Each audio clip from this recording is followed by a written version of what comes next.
Good morning. Good morning po mga kapatid, mga minamahal. Purihin pong Panginoon na tayo po ay may buhay, may kalakasan at may pagkakataon na muling maglingkod, muling pagpalakasan sa aspeto ng pakikinig ng kanyang malinaw at buhay na salita. Yung pong lingkod, Pastor Jasper James Roy ng Golden City Believers Church ay muli dumadalangin na saan man po kayo dako na naroon sa oras nito. Abutin po kayo ng mayamang biyaya ng Panginoon. At ngayong umaga, tayo po ay nag-celebrate, no? Ngayong araw. Ang mundo ay nagse-celebrate ng paggugunita ng buhay ng mga nanay. Happy Mother's Day to every mother, to every nanay, to every ina. No? Hindi lamang po ng Golden City, bagkos sa lahat po ng nakikinig sa oras na ito. Tayo pong lahat ay nagpapasalamat sa ating mga magulang, sa ating mga nanay. Di man ang iba man sa atin ay hindi kinalakihan ang kanilang totoong nanay, pero nagpapasalamat tayo sa Diyos na buhay at binigyan tayo ng mga surrogate mothers, no? Family. At nagpapasalamat din tayo sa mga spiritual parents natin, no? Sa mga tuturing nating magulang spiritually, na naggabay, nag-alaga sa atin, na nagpapalakas, nag-share ng salita ng Diyos. So, ngayong umaga, mga kapatid, ah, tayo po ay dadako, sa pagpapalakasan sa aspeto ng pakikinig ng salita ng Diyos. Samahan niyo po ako, mga minamahal, sa pagbasa po ng ating scripture sa umagang to na matutunghayan po sa Psalms chapter 34 verses 1 to 8. At nawa kayo po ay nasa maayos na kalalagayan sa oras na ito, saan man dako ng mundo. Purihin po Panginoon, sabay-sabay po tayo. Psalms chapter 34 verse 1 to 8. I will bless the Lord at all times. His praise shall continually be in my youth. My soul shall make her boast in the Lord. The humble shall hear thereof and be glad. Oh, magnify the Lord with me, and let us exalt his name together. I sought the Lord, and he heard me, delivered me from all my fears. They looked unto him and were lightened, and their faces were not ashamed. This poor man cried, and the Lord heard him, and saved him out of his troubles. The angel of the Lord campeth round about them that fear him, and delivered them. O taste and see that the Lord is good. Blessed is the man that trusted in Him. Samahan niyo po ako manalangin, mga kapatid. Salamat po aming Diyos na buhay, sapagkat kayo po'y napakayaman sa biyaya sa amin. Patawarin niyo po ang bawat isa sa amin, sa aming mga kalikuan, sa aming mga sinasadya, hindi sinasadyang kasalanan. Kayo po higit, O Diyos, na nakakilala sa aming personal na buhay. Tawarin niyo po kami at ihanda ang puso at isipan sa pakikinig ng inyong salita. Hamunin niyo po kami, Ama, mula sa inyong buhay at malinaw na salita. Papasalamat kami sa mga hamon ng buhay. Papasalamat kami sa bawat nanay ipinagod niyo po sa amin. Anumang sitwasyon, anumang pagkakataon, dinala niyo po sila sa amin. And they serve as a purpose upang hubugin kami sa kung sino ang bawat isa sa amin. Nawa ang katigasan ng aming mga ulo, katigasan ng aming mga puso, ay palitan ang pusong mapagmahal na nagmumula sa inyo. Ang sa ganoon, mahalin namin ang mga taong nakapalibot sa amin ayon sa pagkakatawag mo sa bawat isa sa amin. Muli, itago niyo po inyong Panginoon ang inyong lingkod sa inyong kapangyarihan. Manguna, mangusap kayo sa bawat isa. Salamat po sa mensahe ito. Salamat po sa inyong salita. Ito pinalangin namin sa ngalan ng Diyos Ama, Diyos Espiritu Santo at pangalan mo Jesus. Amen at amen. Muli, magandang umaga po sa bawat isa. Today, patuloy po tayo sa ating serye, sa ating tema. Ah, Grateful in every season. Ah, Papasalamat tayo sa hindi lamang sa mga blessings, hindi lamang sa mga good times, hindi lamang sa success, ah, Ah, sabi natin last Sunday, if there's happenings, there's happiness. Pero the joy can only be found in the Lord. Manitili tayo sa Panginoon. There's joy in serving Jesus. There's joy in the presence of God. Kaya mga kapatid, mga minamahal, we are grateful in every season and we give honors the mothers who thrive through every trials.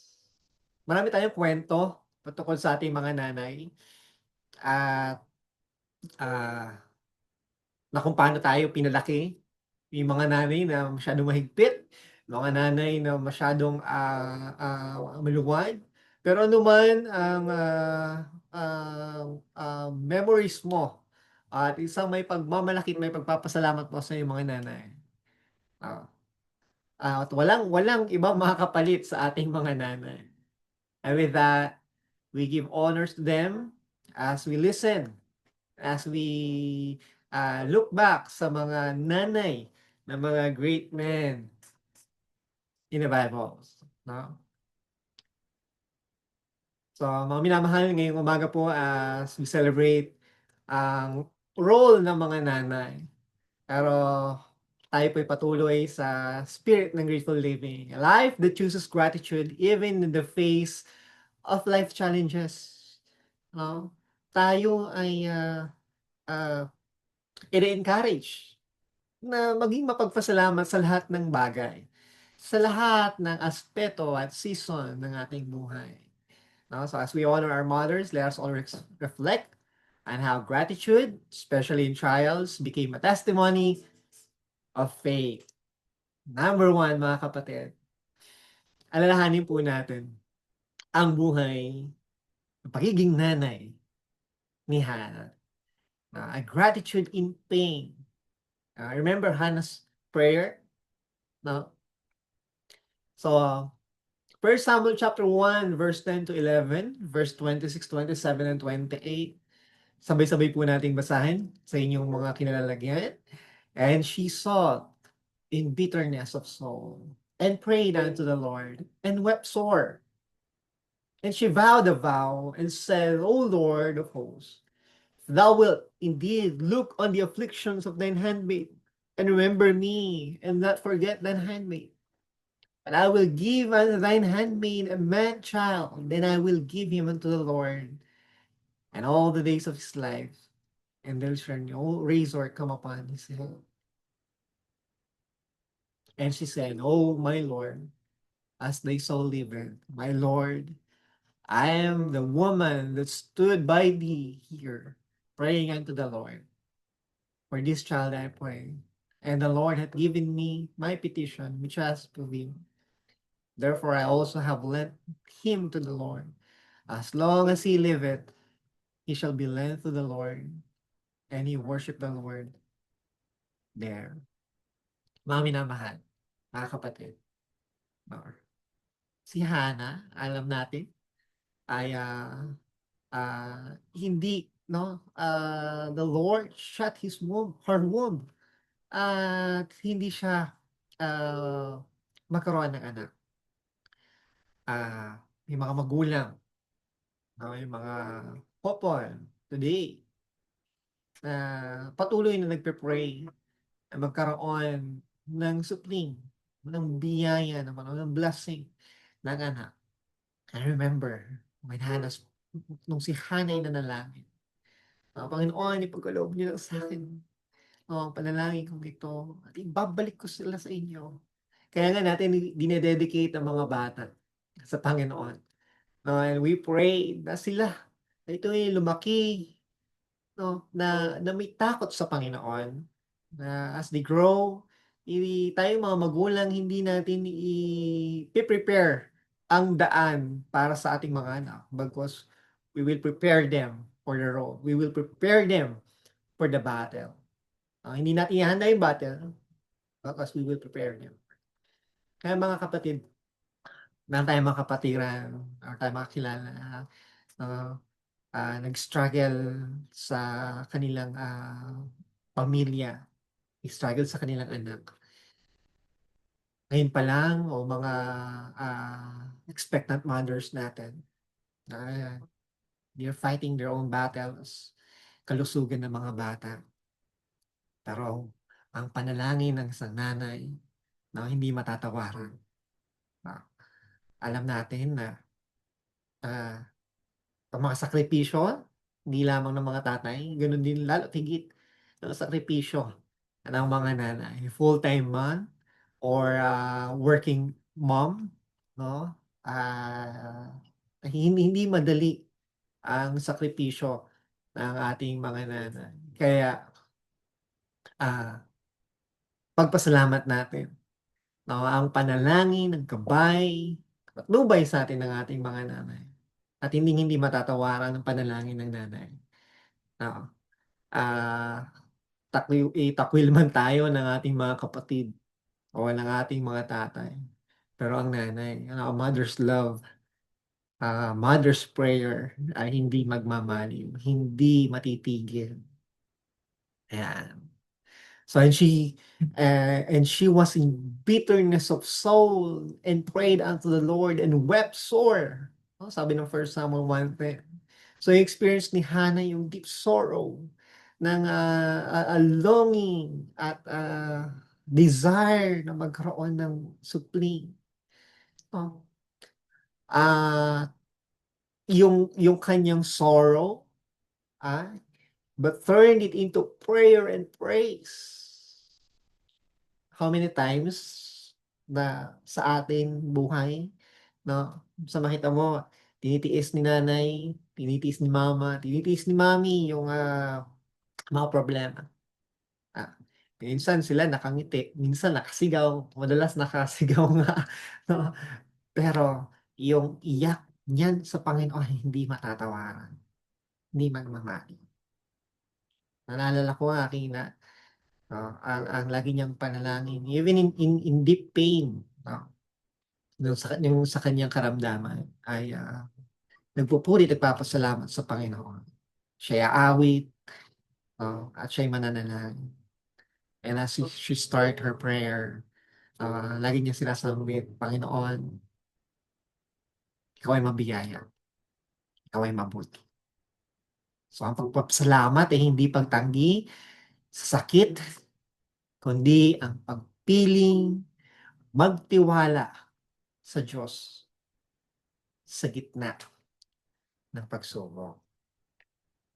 Gratitude is not the denial of pain.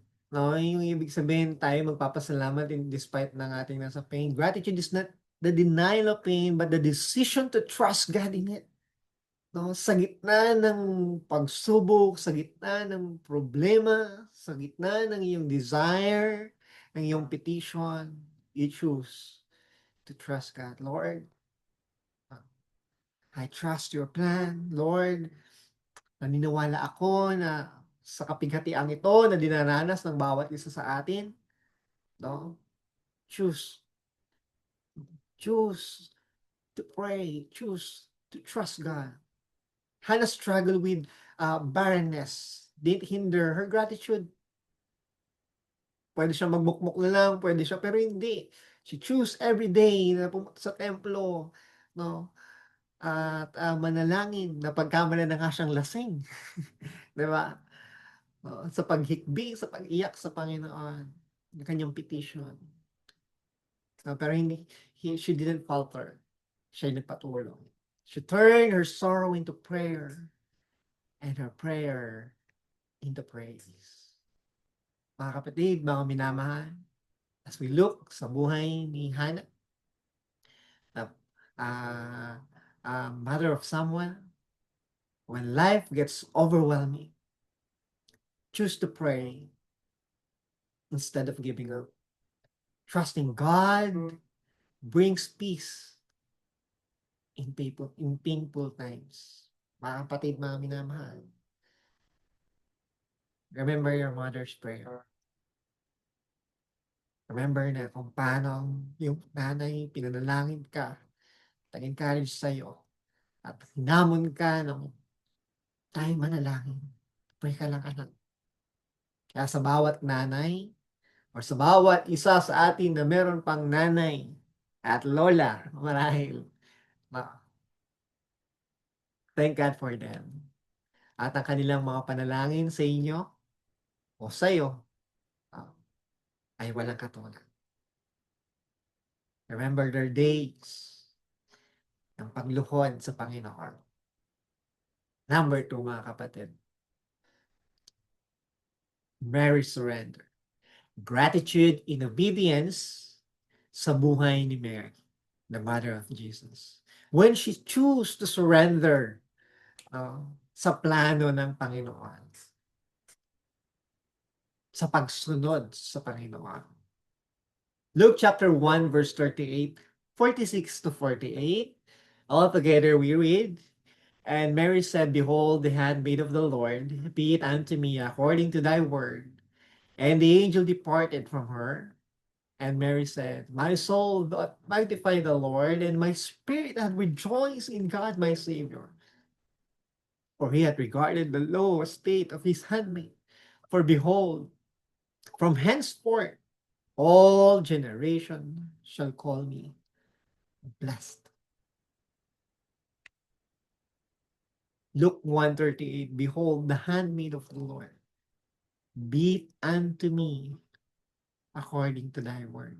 Mga kapatid, mga minamahal, when Mary said yes to God, despite ng uncertainty and shame, and despite ng threat na siya ay batuhin, no?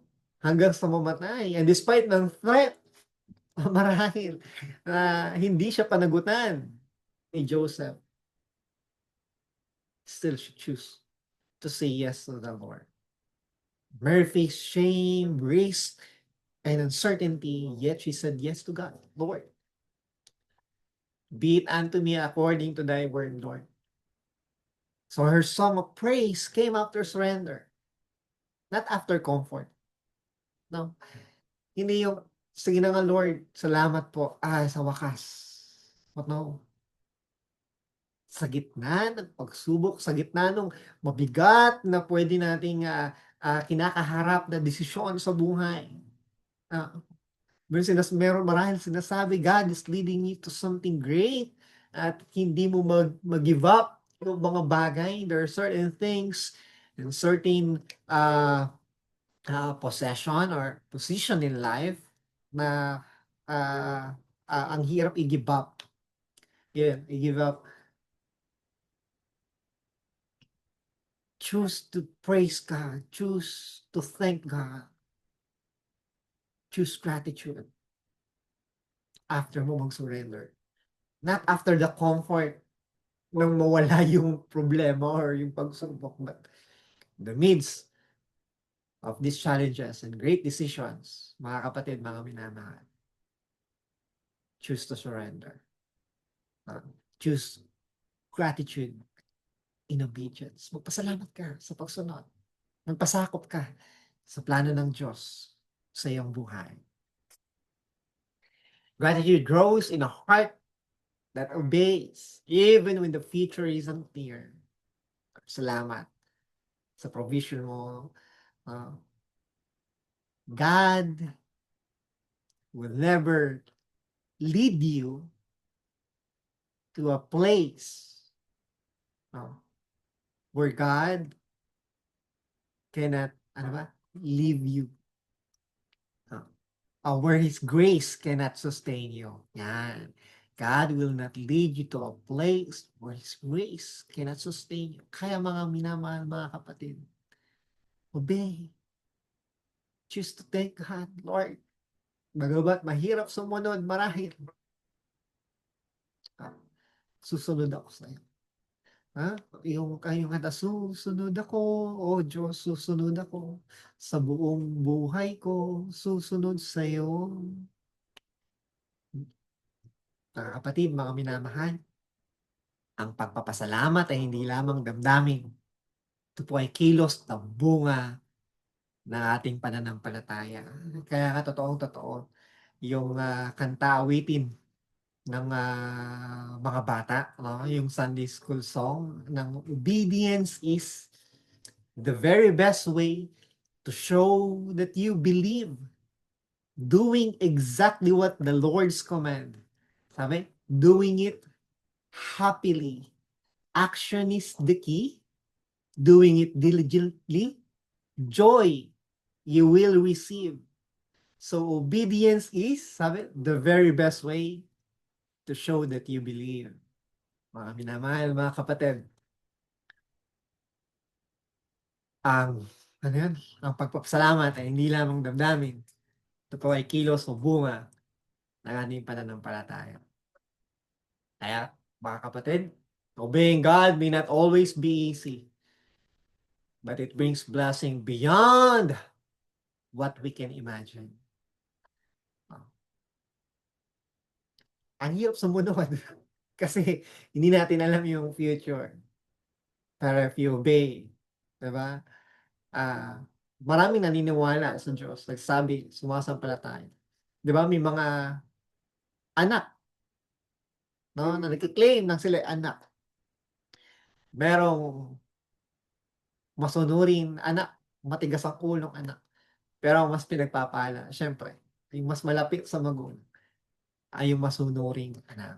So, obey God may not always be easy, but it brings blessing beyond what we can imagine. Mga minamahal, mga kapatid, pangatlo po at panghuli na ating nanay na makikita, aside from Hannah, from Mary, there is Jochebed, ang nanay po ni Moses.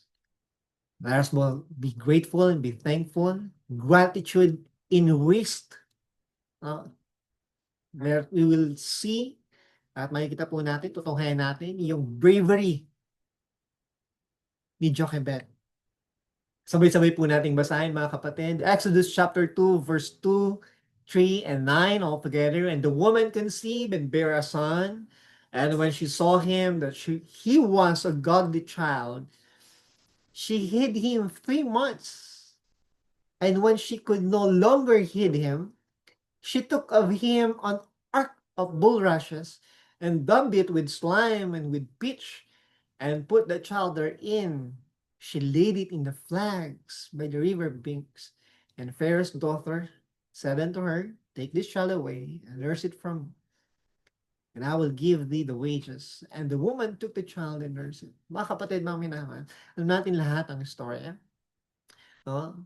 Na sa panahon yun ay pinapapatay ni Pharaoh lahat ng mga sanggol at ng mga bata. At gusto ko lamang po makita nyo, no, yung first part. No?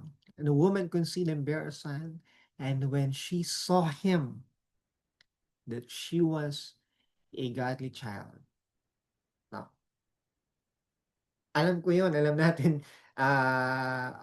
sa bawat nanay, alam niyo yun, nung sa inyong sinapupunan pa lang, you know the potential of your sons and daughters. Diba? Alam mo yung, kasi sa'yo nanggaling yan. At ikaw ang unang nakakita ng talento ng iyong mga anak. Ikaw ang nakakaalam ng kanilang ugali. No? At alam mo, di ba? Kaya nga habang nasa sinapupunan pa lang ang ating mga anak, no? Yun ay kinakausap mo na, ikaw at higit, no? Ang iyong pakiramdam, no, ay nararamdaman niya. You share your fear, your joy, the thrill. No? Iba yung bond talaga ng nanay sa kanyang mga anak. Kaya yung bravery ni Jochebed na she choose, no, yung risk na pagka siya ay nahuli din, ay tinatago, no, si Moses, siya rin ay pwedeng mapahama. Pero yun yung ano yung hindi matatawarang katapangan ng bawat nanay na para lang sa anak na ay pwede lang ibigay ang kanilang sarili. Lalo tigit sa panganak pa nga lang, diba? Yung kanilang isang paa ay nasa bukay na. At mga kapatid, mga minamahal, ipagpasalamat natin yung grace na tinake ng ating mga nanay. Now, para lang madala ka sa mundong ito. And all the risk, no, para lang mabigay yung pangangailangan mo. And look at yourself now. Nasaan ka ngayon? Salamat sa bawat nanay at umayong nanay sa atin sa risk na kanilang tinig. And be thankful. We will all be grateful in every risk we all face. No, yun po yung hamon sa atin. Be grateful in every season. Papasalamat natin katapangan na nakita natin sa bawat nanay. Na siya rin nakuha natin yung tapang ng mga nanay natin to face every challenges sa buhay na to. Nandito pa man ang ating mga nanay o wala na. No? Their memories remain. Ang kanilang katapangan, kanilang pagiging hero nung tayo pa yung lumalaki, hindi yung matatawa. Kaya mga minamahal mga kapatid, when Jochebed could no longer hide him, she took for him an ark of bulrushes. No? Dahil hindi niya na kaya masyado na may lumalaki na. No? And then knowing na dito, no, yung plano ng Panginoon sa buhay ni Moses. Diba? Mary faced, Jochebed risked everything to protect baby Moses. God rewarded her bravery with restoration and provision. Kita niyo po, mga kapatid, di ba? Yung tapang niya na itago si Moses.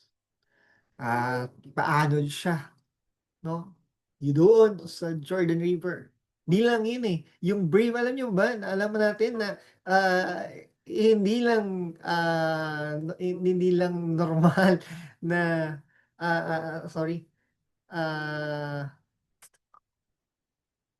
Nile River. Mali sabi ko, Jordan ka. Yung Nile River, yun ay punong-puno ng mga buhaya. Diba? Yung Nile River, that time, no? O pwedeng habang pinapaanod pa lang niya ay mawala na si Moses. Pero yung race na tinake niya, sinuklian ng Panginoon ng restoration and provision. Diba? Take note, nakita nung anak ni Pharaoh, tapos siya din yung nag-nurse. Diba? No? Siya yung nagpadede, siya yung nag-alaga. At the same time, yung provision ng Panginoon, binayaran pa siya para alagaan yung kanyang anak. Kaya mga kapatid, mga minamahal, gratitude is not just an emotion. It is an action inspired by faith. Life lesson mga kapatid, mga minamahal, sa buhay ni Jochebed bilang nanay ni Moses, doing the right thing sometimes involve risk. But God honors our faith and courage. Kaya naman, mga kapatid, mga minamahal, saan ka man, anuman ang katatayuan mo, ikaw man ay estudyante, ikaw man ay full-time mom, ikaw man ay nagtatrabaho, o ikaw man ay nagnenegosyo, o ikaw man ay nanangangamuhan.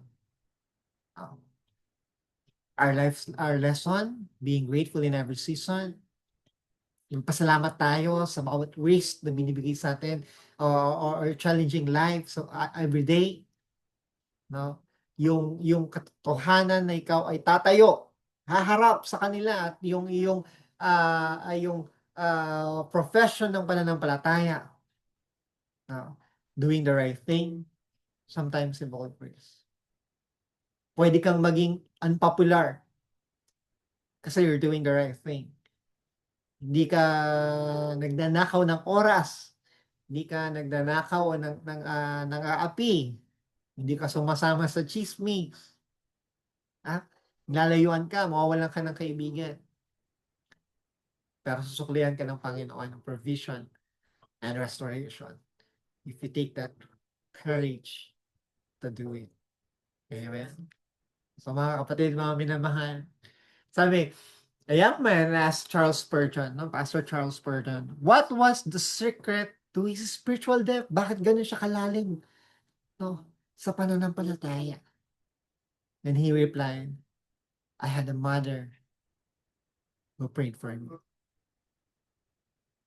Mga kapatid, mga minamahal, kahit anong hirap o anong pagod ng ating mga nanay, never nakakalimot yan manalangin. Kaya pagpanalangin tayo. Kaya, ikaw, kapatid, kung buhay pa ang iyong nanay o iyong lola, na you are blessed. You are blessed. Kaya take moment, take every time and effort na may paramdam sa kanila yung pagpapasalamat natin. At salamat sa kanilang mga panalangin sa bawat isa. So, you know, all this code that behind every great men and women of faith are mothers who persevered through hardship with thanksgiving. President Abraham Lincoln said, the prayer of my mother clung to my heart like dew upon the grass. Then si George Washington, sabi niya, I am what I am because of my mother. Mga kapatid, mga minamahal, these great men of renown, no? Papasalamat, nagdededicate, at nagugunita sa kanilang mga nanay. So tayo rin naman, paramdam natin kung paano tayo ka-proud sa ating mga nanay o sa ating mga itinuring na nanay. At to conclude, mga kapatid, sa pagtatapos, today, let us all honor the mothers among us, not just with the gifts of words, but by living out the same kind of resilient faith and thankful hearts na kanilang ipinakita. May we all learn to be grateful in every season, just like them. No? Na hindi mo makita sumusuko ay yung mga nanay. No? Kahit anong hirap ng buhay, kahit ang tigas ng ulo natin, kahit nga may mga anak na tayo, andyan pa rin si nanay, andyan pa rin si mama, andyan pa rin si mami. No? Hindi natitigil yung o hindi lang nadadivert sa ating mga sa kanilang mga apo yung love na andyan pa rin sila, na dapat nagpapahinga na lang, dapat tayo na nagpapakita ng appreciation sa kanila, pero hindi, nandiyan pa rin sila na as we reflect on the lives of Hannah, Mary, and Jochebed, we see that the grateful heart is not shaped by comfort, but by conviction. Mga kapatid, whether those sorrows, obedience, or courage in risk, itong mga nanay nito, itong mga kababaihan na to, they demonstrate what it means to trust God fully. Kaya ikaw, magtiwala ka sa Panginoon. Hindi lamang sa buhay ni Hannah, ni Mary, ni Jochebed, pakita natin yung katapangan, pagsunod, no? At pag-take ng risk, at pananampalataya, lalo tigit sa mga nanay na nakita natin, na tumayong nanay sa ating mga buhay. Okay, last verse mga kapatid. At ang ating tema, 1 Thessalonians 5:18. All together, let's read, in everything give thanks, for this is the will of God in Christ Jesus concerning you. To all mothers, may your heart be filled with gratitude, not just for joy, but even for the challenges, for this shape the legacy you live. No? Aalalahanin ka ng iyong mga apo at kaapu-apuhan, no? Sa laki ng iyong puso. At sa ating lahat, nanay, tatay, ate, kuya, mga anak, let us all honor the mothers who gave us life and the God who gave us them. Tayo pong lahat, sabay-sabay na manalangin. Samahan niyo po ako at sabayan niyo po ako. Tayo po yung manalangin naming Amang nasa langit. Kami po ay taos-pusong nagpapasalamat sa kaloob mong biyaya sa aming mga ina. Salamat po sa kanilang katatagan, sa kanilang sakripisyo, at sa kanilang pagmamahal na walang kapantay. Sa gitna ng mga pagsubok, ikaw ang kanilang lakas. Sa gitna ng pagod at luha, ikaw ang kanilang kaaliwan. Turuan mo po kaming mamuhay ng may pagpapasalamat, tulad ni Hana na nagdadasal, tulad ni Maria na tumatalima, at ni Jochebed na nagpapalakas ng loob. Naway ang aming buhay ay maging pagpupuri sa iyo sa lahat ng panahon.